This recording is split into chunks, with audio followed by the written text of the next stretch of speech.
9 मई को मेरे घर पे हमला हुआ। उस हमले के पीछे भी ख्वाजा आसिफ था। ख्वाजा आसिफ की वहाँ पे DPO हसन ने 9 मई को मेरे घर पे हमला किया। कल रात भी सियालकोट की पुलिस, मैं समझता हूँ जो भंगी बनी हुई है ख्वाजा आसिफ की, उसके कहने पे मेरे घर पे हमला हुआ। मेरा पहला मुतालबा ये है, chief election commissioner of Pakistan से सिकंदर सुल्तान राजा साहेब, सियालकोट की आवाम आपकी तरफ देख रही है। इस DPO हसन के होते हुए कोई फेयर एंड फ्री इलेक्शन नहीं हो सकता सियालकोट में। कोई 8 फरवरी को फेयर एंड फ्री इलेक्शन नहीं होगा।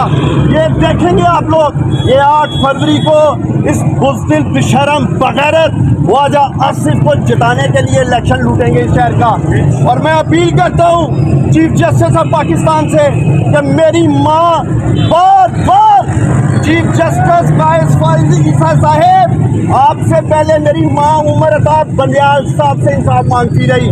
मेरी माँ को इंसाफ नहीं मिला इस मुल्क में। आज आप बैठे हैं इंसाफ के मकसद पे। मैं उम्मीद करता हूँ कि आप मेरी माँ को, मेरी घर की औरतों को इंसाफ दिलाएंगे।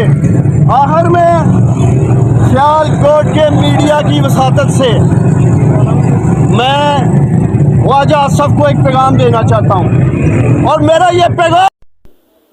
अस्सलाम वालेकुम मुअज़्ज़िज़ नाज़रीन, उम्मीद रखता हूँ कि आप सब खैर आफियत से होंगे। आज की ये वीडियो में आपको बताएंगे कि उस्मान डार ने क्या प्रेस कॉन्फ्रेंस किया है।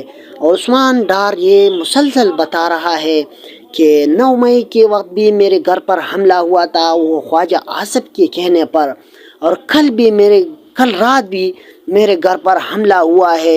ये बहुत बुज़दिलाना हरकत है और ये सब कुछ ख्वाजा आसिफ के कहने पर किया जा रहा है। तो ये बहुत ज़्यादती और जुल्म है, और जुल्म की इंतहा है। हम सब बहैसियत पाकिस्तानी कौम इसकी मजम्मत करते हैं और पुरज़ोर मजम्मत करते हैं इस काम की, क्योंकि ये काम बहुत गलत काम है कि रात को आप किसी के घर पर हमला करते हैं।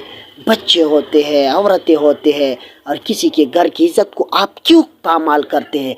मुअज़्ज़िज़ सामीन, ऐसी मज़ीद वीडियोस के लिए आप मेरे YouTube चैनल हज़रत यूनुस स्किल्स को ज़रूर लाइक, शेयर और सब्सक्राइब करें, और बेल आइकन को भी दबाएं ताकि नई आने वाली वीडियोस आपको बर वक्त पहुँच जाए। आप जहाँ भी रहे खुश रहे, हमें अपनी दुआ में याद रखें। पाकिस्तान जिंदाबाद। अल्लाह हाफिज़, वस्सलाम।